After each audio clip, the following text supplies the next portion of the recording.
You put Lambo doors on it? On a 4-door. Hell yeah. The weird twin competition absolutely. stuff. I was making $93 a week. Holy shit. Look in my rearview mirror and a Corolla with Lambo doors. I'd be like, fuck. And I met old crazy uncle up in Ponto. Like from the adult store? Like, It could have been. I have no idea. shit, this will probably come back and haunt me.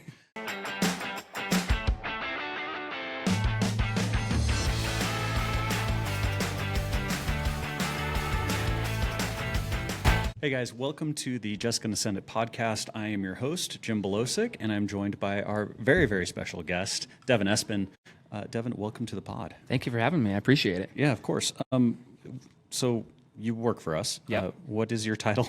Engineering technician specialist.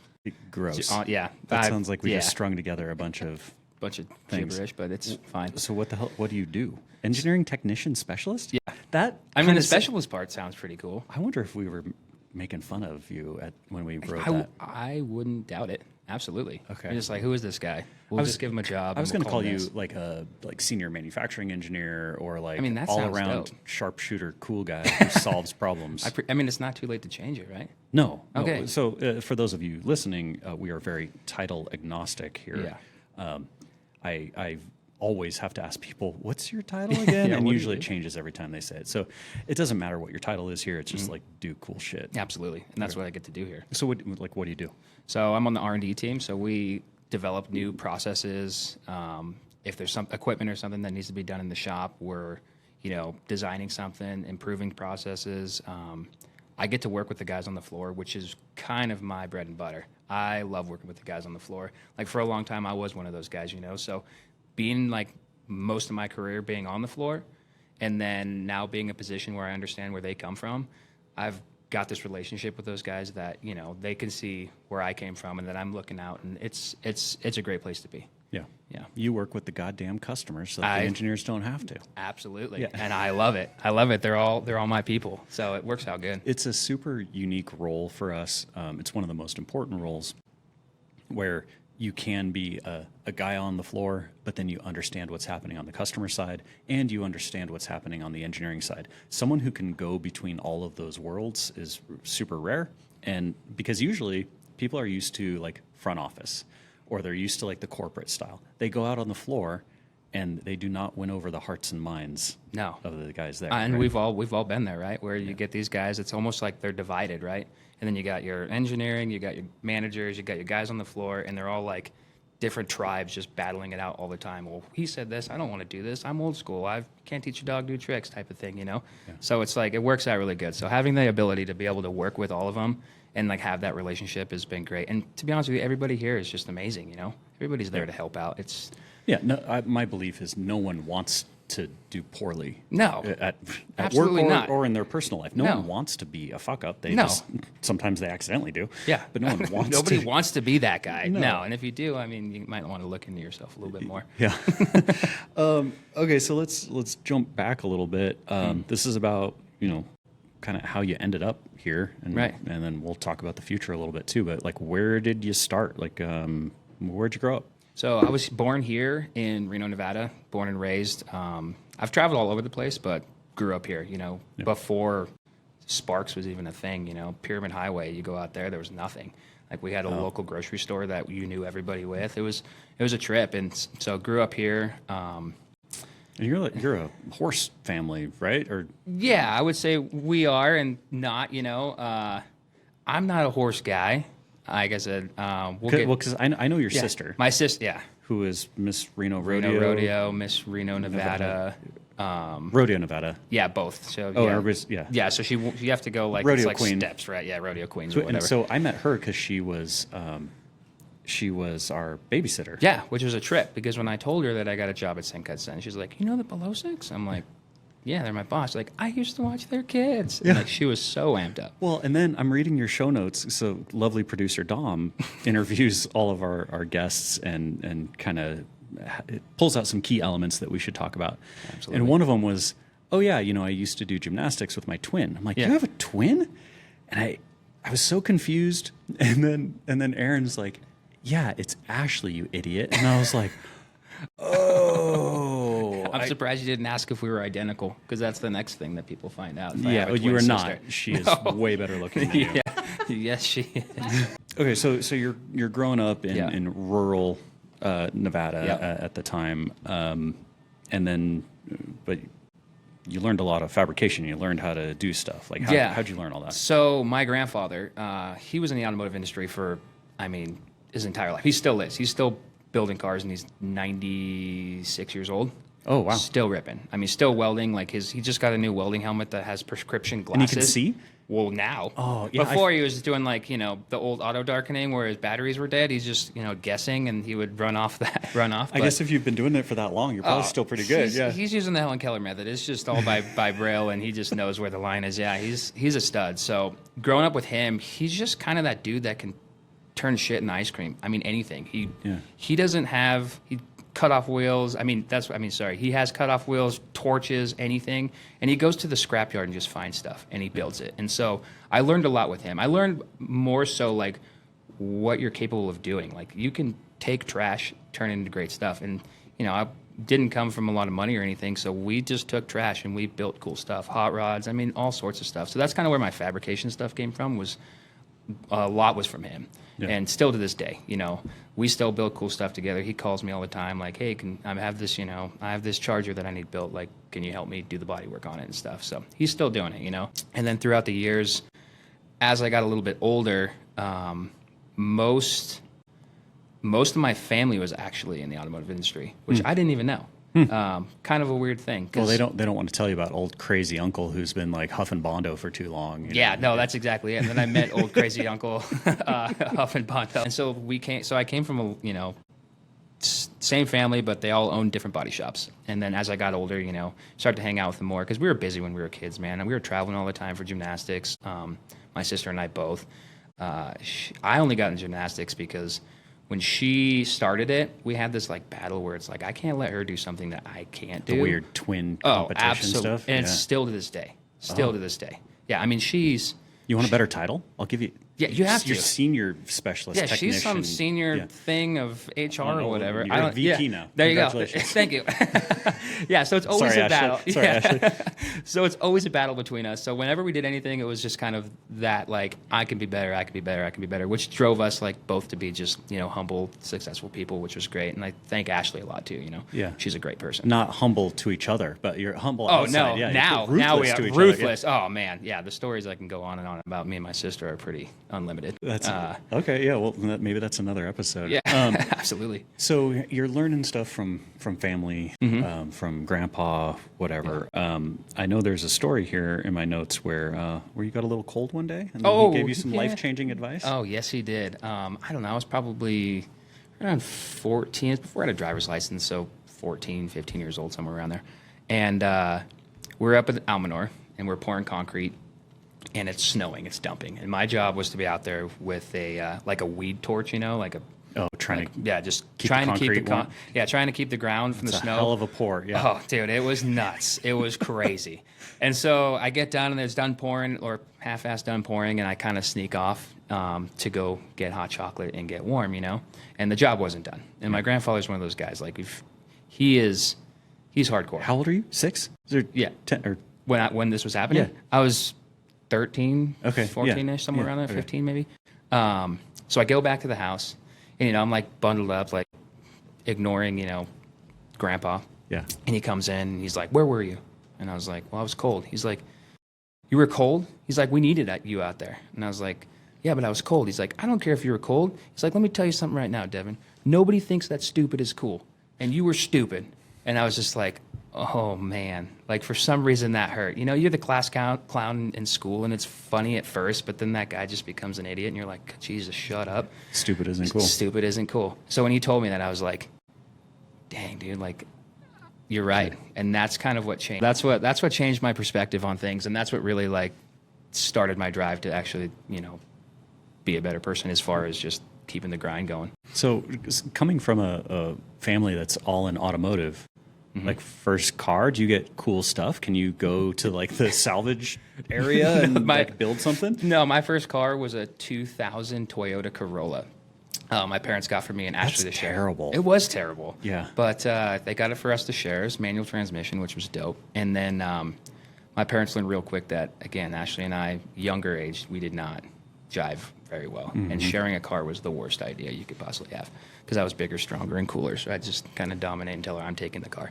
And so I got this car. And again, it was always one of those things that I was just like, I'm going to do this stuff myself. And I was watching a lot of TV, a lot of fabrication shows, Monster Garage for one, you know. Oh, Jesse James. Dude, Yeah. guy's a stud. No, he Still was a stud. huge influence, He was a especially on huge like influence. guys our age. I mean, you're a lot younger than me, but Yeah, but still, no, Yeah. he was the jam, man. That guy, you just watched him and he's just like effortlessly like, they only have 10 more days or 10 more minutes to build this. And all of a sudden Jesse James like builds this giant exhaust manifold that he just TIG welded in the last 5 minutes. Hollywood magic. And you're like, whoa, how did he do that? You know, and he's painting all this stuff.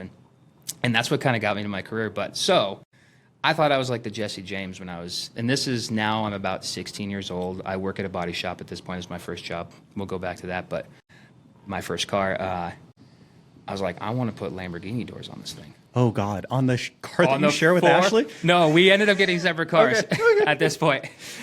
Ended up getting two cars. You put Lambo doors on it? on a 4-door. Hell Oh, yeah. it was legit. Oh, were all 4 Lambo All doors? 4 were Lambos. It was the dopest thing, but at the same time, No, those it was not. No, but the shocks on that thing, like so, because it was straight from Temu or whatever, and you open the door and that thing would launch to outer space, and then Do you guys know what Lambo doors are?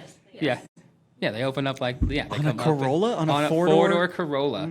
So I was like, and I was like the coolest shit in high school, you know, with those things. They only last a little bit because I weighed, I don't know, like $125 in high school, and I physically like you had to do this like look around thing before you tried shutting the door because I had to hang on it and you're holding it down and then you sit down and then you trying to latch it and finally you get it to latch and it was just a shit show. But I was like, I'm not getting rid of them. Did you ever have a date in this car? Oh, absolutely. Oh, absolutely. What'd they think? They thought it was dope until they watched me try to shut the door, and then Oh it was my just God. like, "Who is this dude?" I wish I could go back in time and have some boy pick up my daughter Oh. in that car, and just I would go outside and be like, "Sir, Dude, it was not tonight. No. Get the hell out of here." I mean, I used to literally like, you know, everybody has like bad cars. You park and you instantly drop it, right? Yeah. I would just like go to a parking lot and just open my doors. And Oh, just, you have and to. just kick it, you know. And you're in the Scalari's parking lot, just showing off your 4-door Corolla. Peacocking. Yeah, absolutely, Young men. absolutely. That's amazing. Okay, so Yeah. you got a car, you got Lambo doors. Yeah. You're making money somehow. What's your job? So I was working at a place called Jackson Farmer. My uncle Jim, he owned that, and so again, going through high school, I took. It's a body shop. This is a body shop, Yeah. yeah, and it's actually they just sold just recently, but they were around since like 1955, I think. So I was going to high school, working or doing the metals program, learning how to weld, do all that stuff, and he owned the body shop, and he's like, hey, you know, I see that you like to draw, I see like you weld. He's like, you want a job? And I was like, absolutely. So I started off, sweeping floors and. Actually started off in the painting world, like painting automotive and learning how to prep and doing all that stuff. And this was Did they let you paint right away, or did you No, have- this is a Yeah. very slow process. I was going to say, for anyone listening that's not familiar with automotive painting, you're not allowed to actually paint No. for a long Yeah, time. You have to yeah. use a DA for like years. Oh, because yeah. all the effort is in the prep. Yeah, Yeah. the painting is the easy part. Yeah. It's the prepping work. It's the making sure it's sanded. No shiny spots is what they say, right? That's where the talent comes from. Anybody can paint a car. You know, you squeeze a trigger and move down the thing. So yeah, it was years of learning how to do that. And then this guy named Richard Ray, he was our body man there, and he was an older guy. But the paint side, my cousin Derek, he was the painter at the time, and he was a whiz, man. He could just fly through cars. He was great. And the body side was like, slowing down, they needed help. So I started learning how to do body work from Richard Ray, and he's the one that taught me how to pull frames. He was the one that like allowed me to start welding on stuff, because you don't just want anybody welding your cars together, right? Like I'm sure you've all seen some pretty gnarly things that you're like, Yeah. whoa, who did that? So I started getting into the body world, and then painting was more of just for fun, right? I would, on my lunch breaks, I would clock out and I would go grab the recycled paint, and I would just start painting motorcycle helmets and, airbrush panels. And that's kind of how I got my, like, my artistic side of painting was that, but I was always into that like lowrider look, with like lace and all that was my jam. Can you do any murals? Like, can you do like Virgin Mary or anything? If you want me to do that, you're gonna. I got that Impala now. Dude, I'm telling you, we can make it look like a lowrider, but if you want Mother Mary on your hood, I'm the wrong guy, man. Yeah, I'm the wrong guy. That's not what you want. But so I started doing that and started painting that stuff, and it was a lot of fun. It was really cool. Learned a lot. That's where I did the Lambo doors on my car. How old are you during this period? This is from 15 to 18, 19. Okay. Yeah, 18, so 19. Learning how to show up, make a little bit of money. Absolutely. Learning a skill, a trade Learning at a the skill. same time. Yeah. And That's pretty amazing. Like I love that guys who have high school jobs, if they end up liking it, it's like, there you go. There's your career, right? If you can apprentice as a plumber, an electrician, or a body man or whatever, you can. It's you can great. Buy a house, buy a car, have a family with that. Absolutely can. You absolutely. Those industries are great. The thing is you gotta want to work hard. No, I'm not gonna lie to you. It's not easy. It's manual labor, but it teaches you a lot of things. There's a lot of things in that industry that I've taken just way beyond. I know. At some point, you were working, but you weren't making any money. No, that was there. So I wasn't making a whole lot of money. I was making $93 a week. Holy shit! But, yeah, I was making $93 a week, and a lot of my learning was on my lunch break. Like I wouldn't go to lunch because I couldn't afford to. I rode my bicycle. Got this bicycle at Reno Bike Project. You ever heard of them? Oh yeah. Oh yeah. It's like where they Frankenstein bikes together. Well, it's all ex Burning Man.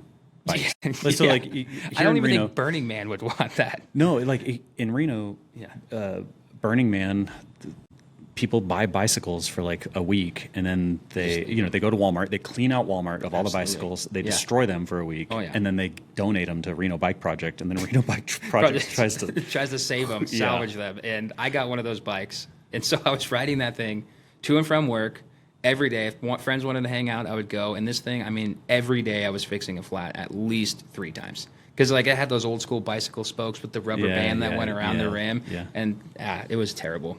But I wasn't making any money. And I was living on my own. And so I did... Wait, like at 18? This is 18. Yeah. This was 18. Because before that, I was living with my parents. As soon as I lived on my own. It wasn't so bad when I was living with my parents. What happened to your Lambo door Corolla? I totaled it. Oh. Yeah. Yeah. Did all the doors fly open? No, dude, they're held shut. Yeah. That would have been amazing. But it was probably like, I guarantee the girl I rear-ended, like when I opened those things, she probably thought it was like Back to the Future, that Darth Vader thing. It's just like...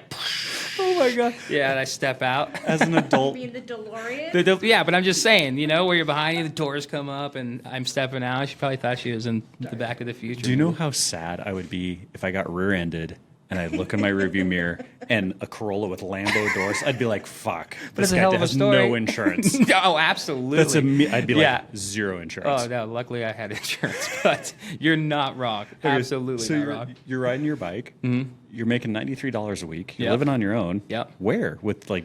I was living off of El Rancho Drive. Oh, it was shit. like the only place I could get Dude, I lived off of El Rancho and Wedekind. Oh, yeah. That is the hood. That's where I lived. I think it was Sand Pebble Apartments over there. Yeah, right next to the drive-in. That was my first apartment. My mom called me every night asking me if I was all right. Yeah. She's like, you okay? I'm like, yeah. She's like, there's a stabbing over there again. I'm like, nah, I'm good. But then, in my notes here where I was trying to go is like, I think you worked somewhere that made even less money. It was actually no money because they were paying you in paintballs. That was back when I was like 12, 13 years old, 12. Okay.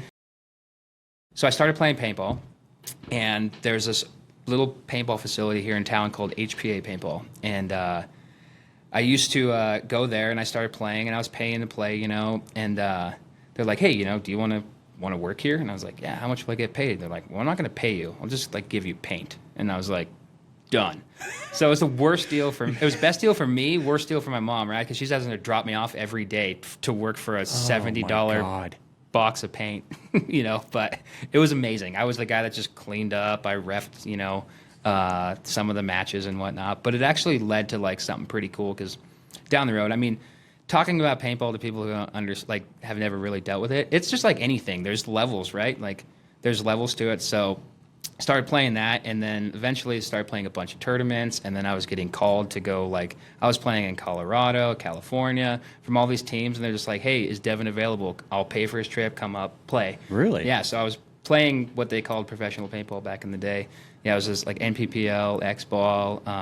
It was pretty fun. It was really cool. And I was 14. I'm traveling with a bunch of 18 to 24-year-olds. My dad's like, is, Jason going? And if Jason was going, it was good. Or if there's like some adult that he knew, he's like, you're good. Because these guys, I mean, they're my friends, but they look like a bunch of hobos, Yeah, I can't imagine the professional paintball world is, a life of extravagance and luxury. No, it's not. But it is when you're 14. That was life, man. That was so absolute awesome. Life. Yeah.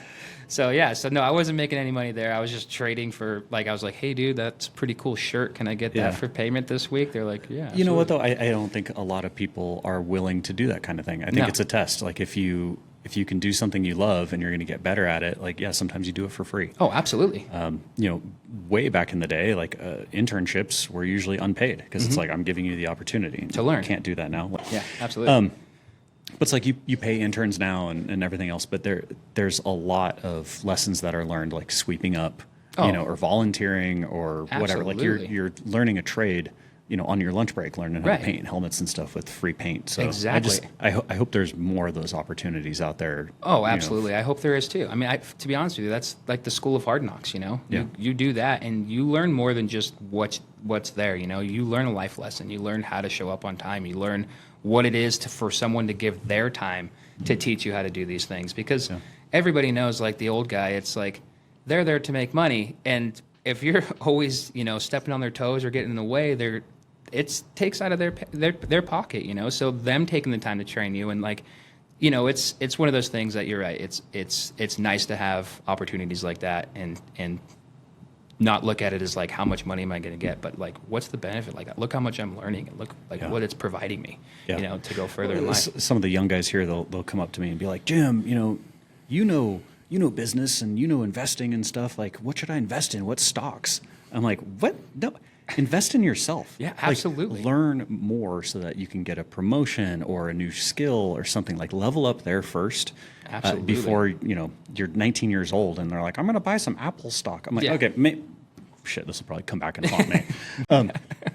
But yes, fine. If you have a little spare cash, absolutely, feel free to invest it. But then also invest in yourself. Take classes or volunteer. Be like, hey, can I come in, not punch in, but I want to learn how to do this new thing. Absolutely. So that in my next review, it's like, hey, I can now be an operator 4 or something like that. Absolutely.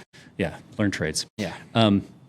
So anyway, I'm learning how to be a host. No, you're doing a great job. Our 4th episode, 5th? Okay, so anyway, I'm trying to weave this back in to another topic that I want to touch on. So we learned about you doing some like lace and airbrushing and helmets, and you can't do the Virgin Mary on the hood of my Impala. I can't. I cannot do that. But you have this artistic side. Yeah.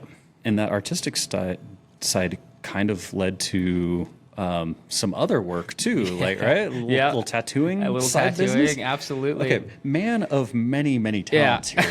Yeah, I mean, I did what every 18-year-old would do that didn't have money. Bought a tattoo gun and tattooed your friends. Where'd you buy a tattoo gun? Online. Oh, yeah. Yeah, I did no research. I was like, dang, I only have $200, so I'm gonna go on there. I'm gonna buy a tattoo gun. And so when I got this kit, because again, I didn't have any money. Like, I was like going to the store to buy a Coke and was like, I don't know if I'm gonna overdraft my account or not. And then 50-50 chance it was overdraft or not. So I was like, I'm gonna start tattooing. So I put some money aside. Because that's the way to wealth. That is it, man. I mean, that was my life. I went from paintball to being like, I'm gonna be the next Kat Von D. I guess if you're getting paid in paintball, getting paid in any amount of cash was great. Was pretty good. It was a win. So yeah, literally. Did you have tattoos already? Yeah. So I had. So you're watching these guys. You're like, I could do this shit.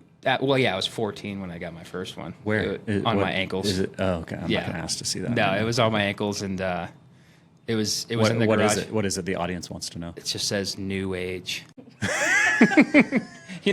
Like every 14-year-old, you get some. The same as no regrets. No regrets. No regrets. Yeah, this one's spelled correctly, I think. New Age. New Age. Oh, dude. Yeah, it was sick. I was, 14. 14. I was like, that one. Dude, I'm the New Age. Yeah, absolutely. So you're like, dude, I could get into this. I can get into this. Yeah. Okay. So I ordered this kit. It came with a tattoo gun. It came with some fake skin. Ew. Ew. I know it was a trip. Wait, like from the adult store? Like It could have been. I have no idea. It could have been. Absolutely, it could have been from the adult store. oh, I hope you guys are listening to this. I'm turning so red. It's so You good. can see. Okay. Yeah. Oh Jesus. Yeah, so we get some fake skin, and I tried to tattoo this stuff, and it was absolutely garbage. Like the needle was just sticking into it. And I'm like, maybe I can't do this. But luckily enough, my roommate at the time, I was like, dude, come He'd here. been in prison, so Yeah, he's like, I'm good, man. Like, tattoo me up. So the first Oh, he thing. volunteered? Oh, he I looked. thought you were gonna say like he was gonna show you how to run the machine. No, he was my guinea pig. Oh, God. This kid looked, by the time we moved out, he looked like your desk in high school that had a bunch of chicken scratch on it. That's what he looked like. Are you still friends with him? No. Thank God. No, we're not. Okay, don't reveal our address in case yeah. he's pissed at Devin still. No, I just haven't seen him in a while. But yeah, so he was my guinea pig. And so I would be like, hey, dude, I really want to do this like giant rose whatever thing. He's like, blast me, bro. And so like, dude, his whole stomach was tattooed, his arms. I did the inside of his lip. I mean, he was like, Oh my God. yeah, I mean, he was my guinea pig. But thank God, because like I ended up like getting better at this, right, by tattooing him a bunch. So then I started getting friends that were like, hey, man, you down to tattoo? And I'm sorry, guys, but they're still walking around with like half sleeves that I did when I was 18 years old. And but the best part is like, dude, you remember when you did this? And Yeah, I'm that's like, kind of cool. It's more about like that It is. chapter of life than the Absolutely. actual quality of the art, I oh, guess. absolutely, yeah, exactly, absolutely. So I got friends, I got family members that have tattoos that are like half sleeves. That some of them were like smart enough to go back and get them like professionally touched up. Because I mean, it looked like a prison tat, you know. It was nothing great, but it was a way to make money. I mean, that's how I was making money. How long did you do this? It's like 2 years, 2.5 years. Yeah, and it was just people who knew me would be able to come over and knock it out. And like one of the stories was cool. Have you guys ever heard of the Scally Cat bike ride? Yeah. Okay, so I guess it's like a scavenger. scavenger hunt. Yeah, but you get points, You're right? supposed to get a tattoo. Yeah, or I heard That about was that was like 50,000 points or something like that. And a buddy of mine calls me. He's like, dude, I need you right now. I'm like, what is this? He's like, Scally Cat tattoo. And I was like, absolutely, come over. So we blasted. I mean, this thing was like. big. Oh, it was big. I was like, dude, it didn't have like a size. He's like, no, I want it big. And I'm like, bro, yeah. Oh, it was so good. So tattooed that guy up. But yeah, I mean, my roommate at the time, like I said, looked like a high school desk with chicken scratch. And then it progressively got better, just like anything, you know. You start to figure it out and go. But When was the last time you did a tattoo? Like how many years ago? Like probably- recent? you know what's funny is I tattooed Rylan. His brother. My brother, yeah, tattooed my brother. When he That's was kinda 8 cool. He was 18, yeah, and then Yeah. I gave it to him, and I was like, "Here, dude, follow my footsteps, dude." Oh Have no! at it. So he's out in the wild. He's with- at it. So he blasted a couple of his friends. Yeah, shit. yeah. I don't know if he's still repping it, but that thing's holding strong, man. Okay. Yeah. So Okay. no, it's been a while since I've tattooed anybody. I am ink free right now, but I have a lot of freckles, and I kind of wanted to make a constellation Devin at some can point. help you with that. No, Yeah, I know. I got was you. gonna- I got you, dude. Okay. I I got do you. want it prison style though. I want to make the tattoo gun, Yeah. and then have like a big pen, and then Dude, absolutely. That was basically what this thing was a big pen and a 9-volt battery. So, okay. So your regular life is kind of insane. You're working for paintballs. You have a Corolla with Lambo doors. You're tattooing sketchy roommates. Yeah. On the side. I'm supposed to ask about your hobbies, but like your whole life sounds like a crazy hobby. Yeah, the thing is, it's like people always ask me, like, you're always into something new. It's like, well, thing is, it's like we talked about earlier. It's like, what can you learn? So I'm always changing hobbies. I've done a lot of everything, a little bit of everything. Like that's just kind of what I like. Give me the spectrum. I've gone from paintballs to riding bulls to tattooing to jujitsu. What do you mean riding bulls? So I rode bulls for Like quite a few- cowboy bull? Cowboy, Like yeah. not you weren't going out in a field. No, like as a this hobby. is- Like there's hobby level bull riding. No, this which was- is like what we did when we were drunk at No, night. absolutely. No, this was traveling in a circuit, riding bulls. That's not a hobby. That's like a It was another job. That's a- It was another way to make money. you. Oh my god. Listen, Yeah. I don't know about bull riding. I thought it was a hobby. Wait, you're getting No. paid to? If you ride and you did win. you win? Yeah, I won a lot of money riding bulls. No shit. How Yeah. much money did you win? I don't know. It was like It depended on the rodeo. Like one circuit, it was like 17,000 for just riding bulls. You won $17,000? Yeah. And there's other times where I got gypped out of money. Okay. Also, you like walk very straight and fast. And That like, was what saved me. A lot of it was gymnastics. Like people ask me, like, you did gymnastics? It's like, I did that, but that has opened doors for so many things, right? Just in life in general, body awareness, like just being athletic, just those types of things. I would never guess in a million years that you rode bulls because I know a couple bull riders, Absolutely. and it from 100 feet away. Oh, You're like, it. I bet that guy is some sort of cowboy. Yep. And he's like, I'm a bull rider. I was like, no shit. Yeah, absolutely. Okay, well, good job. Yeah, so would you like just magically like flip off, like do a somersault or some shit off the yeah, wall? it was more like, it sounds really stupid, but you learn how to fall. It's one of those things. Like you never try to land flat on your back. Like you always, if you're gonna go over the top, you just try to, like if you're gonna land on your head, it's like tuck up and try to roll out. Yeah, I mean, there's times where, it's like you ride for 8 seconds, right? The adventure, like the safest part, is on the back of this bull. That's the safest place you can be. And it's not like when the bell rings, they're like, all right, ding, ding, ding. And you're like, hey, thanks, bull. Like, give me some nuts. It's still going. So, like, it's stepping off and going. So there's times where, like, I got bucked off and you'd kind of get, like, disoriented a little bit, but you'd roll out and then you'd go to run. And then, weird that you'd be slightly disoriented. Yeah, slightly disoriented. Yeah. And, you look up and there's a bull right there and you collide. But luckily enough, I never... Don't they have like the clowns, the rodeo guys? Yeah, but I mean... Not in Susanville at the tiny Susanville rodeo? Susanville is actually a really fun rodeo, but yeah, they do. We used to ride bulls out in this place called Washoe Valley, or in Washoe Valley. It's called Triple J's Bucking Bulls. Okay. And our fighting bull was a blanket. Like if you got bucked off, you hoped your homie had a good arm because you would just try to throw this blanket at this bull's head, and that's the only thing that would keep you. And you're in a pen that's probably maybe 15-foot round pen. So you come out, they're bucking, and I mean, you're And then close. you have the blanket to save you? That's what you're hoping is to save you, yeah. Okay, so I'm just, as a parent. Oh, believe me, my mom As a was parent, not thrilled. So, your parents are like putting you into gymnastics because they're like, I hope we have a future Olympian. Yeah. And then it's like this dipshit is using his gymnastic skills to survive in a pen with a bull, and his idiot absolutely. buddy is throwing a blanket at him. Yeah. Oh, yeah. Absolutely. But it was a fun trip, man. I mean, the people you meet, the stories you can tell, it's absolutely wild. That whole like, the cowboy community it's really tight in the aspect of they're just homegrown good people. Yeah. Willing to take you in, all that stuff. So Yeah, that's one of the it's cool great. things about like rural Nevada or rural absolutely. anywhere is you get into the equestrian community, the rodeo community, the ag community, and it's just good. It's salt of the earth. It's people. good people. Yeah. It's good people. It's good to surround yourself with that. So we're gonna fast forward a little bit. Absolutely. So you're still, you're still working at body shops, right? That's for most of your career. Yeah. Yep. You were working at Concourse. Yeah, here in working at town. Concourse That's here the in name town. of a body shop here in town. I think Yeah. I had cars there before. Oh, I'm sure. You may have worked I on one guarantee of my I cars. have. I guarantee I have. So you're working there. I mean, that's for how many years? Like a decade or something, right? You're a Yeah, body yeah. man. I was there from 19 to 30. Just before I turned 34. Yeah. Yeah. So, And again, you're remarkably healthy for a body man. Yeah. Yeah. You must have worn the respirator, like the good one. dude, No. I just went like this. Yeah. That's all I did.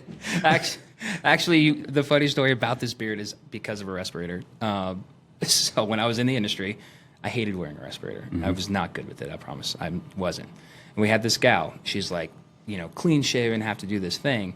Well, me and her didn't get along very well because she's just very, I don't know, she was just not a good person. Anyhow, regardless, it was my goal to find a respirator that I could have facial hair with, and so she couldn't tell me I had to shave anymore. So I went through this whole process of like, I just kept growing it out, and I'm like, no, see, this one says I can wear it. This one says I can wear it. And eventually I found a welding respirator that was like positive pressure that it's like, looks like the big a spacesuit one. spacesuit. Those are looking rad. thing. Yeah. Dude, that was the best thing I ever did. It's like air conditioning too when you're welding, right?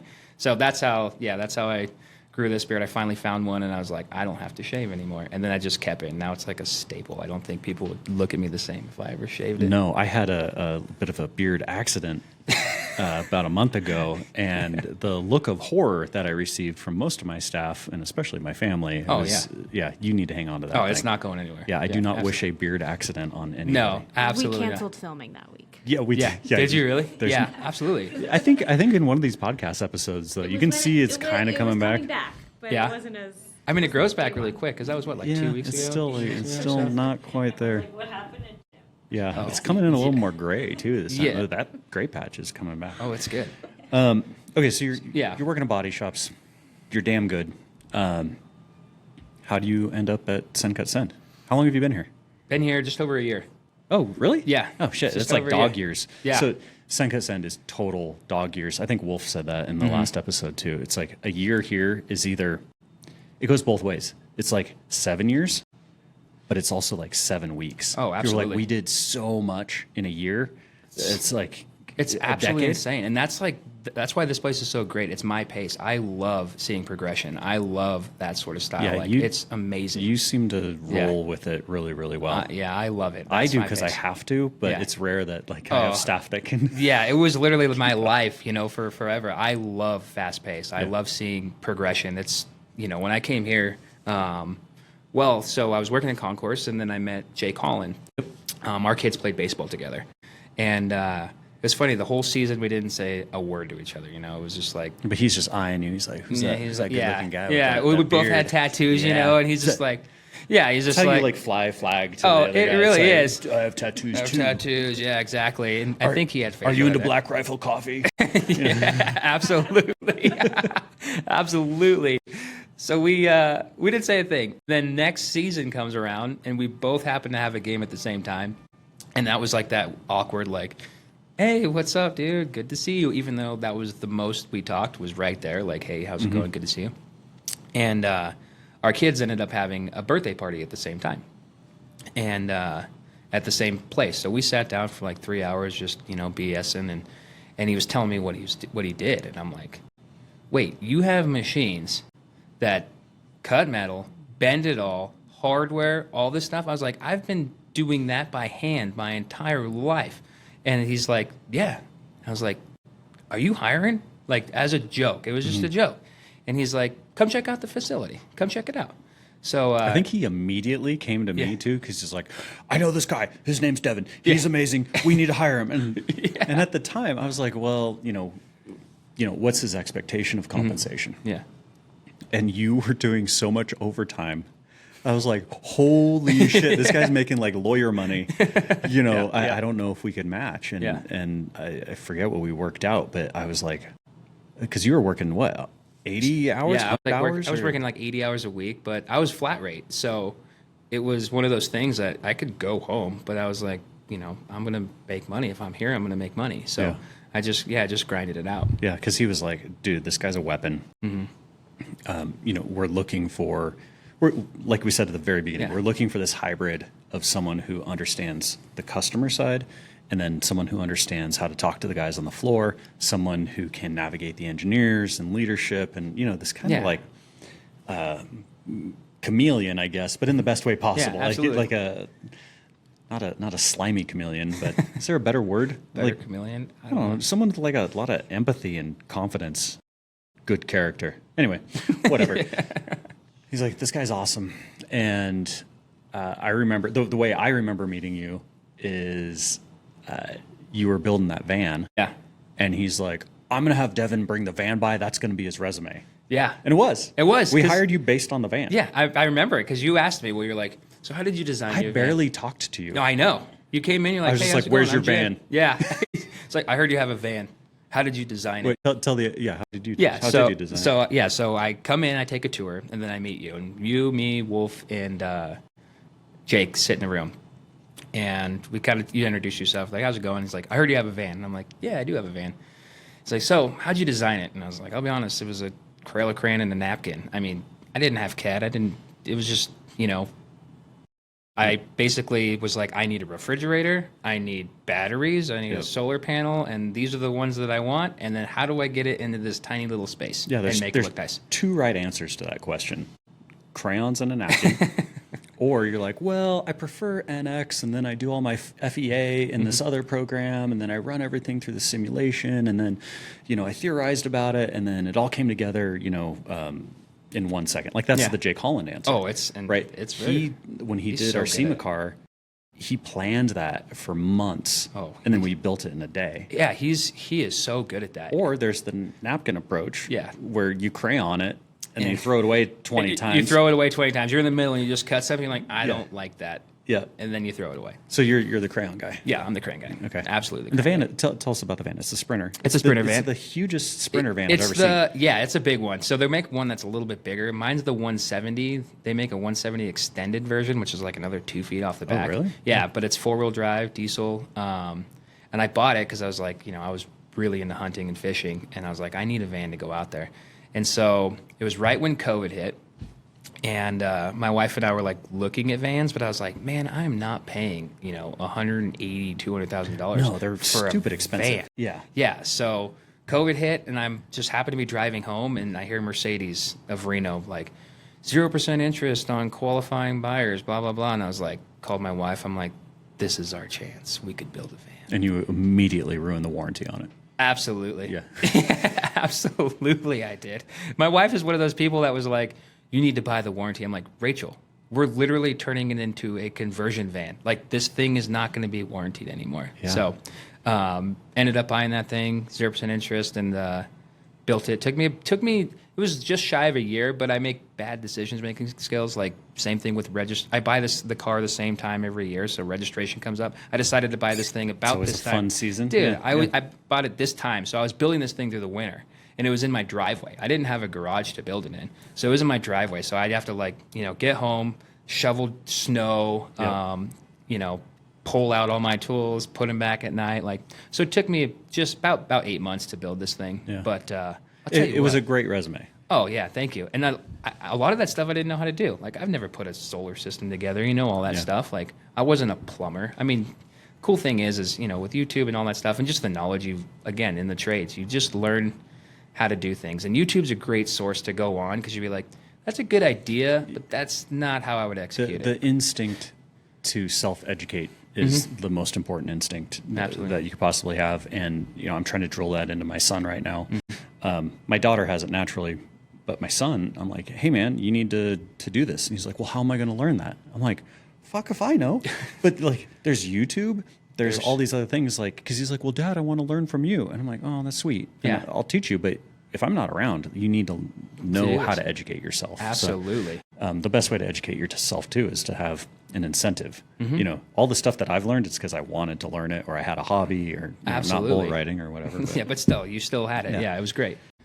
so it was a great resume. And Thank you. that was the thing I was going to say is you can hire off of experience on a resume, and you're like, oh, they worked at these cool companies or whatever. But really what we try and do is we hire based on what you've built. So if you're a manufacturing engineer, I want to see the problem that you solved. I want to see photos or videos. I guarantee if you're a good manufacturing engineer and you just totally redesigned this conveyor line, somewhere on your phone, There you have are a video photos. or a photo. Absolutely. Because you sent it to your buddy or you sent it to your girlfriend or whatever, and you're like, hey, look what I did at work. Yeah. That's the only thing that I want to see. Oh, absolutely. Like, oh, look, I shortened this conveyor line, it improved throughput. I'm like, okay, you know how to do your shit. Yeah.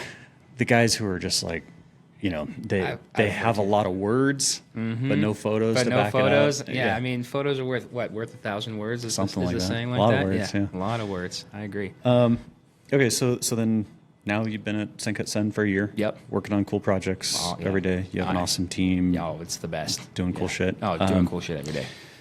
Yeah. So what's where am I? Well, piece of advice? What? Yeah, we like to give whoever's listening a piece of advice. Okay, yeah. What's Yeah, your- I mean, we kind of talked about it, but my piece of advice would be before you pay someone to do something or fix something, go out there and try to do it yourself. Yeah. I mean, the knowledge you'll get from it, even if you fail, because building that van, I failed so many times because it was one of those things I didn't know what I was doing, but you learn. And I promise you, if you fix something, you'll take way more pride into it and appreciate it more than if somebody else does it for you.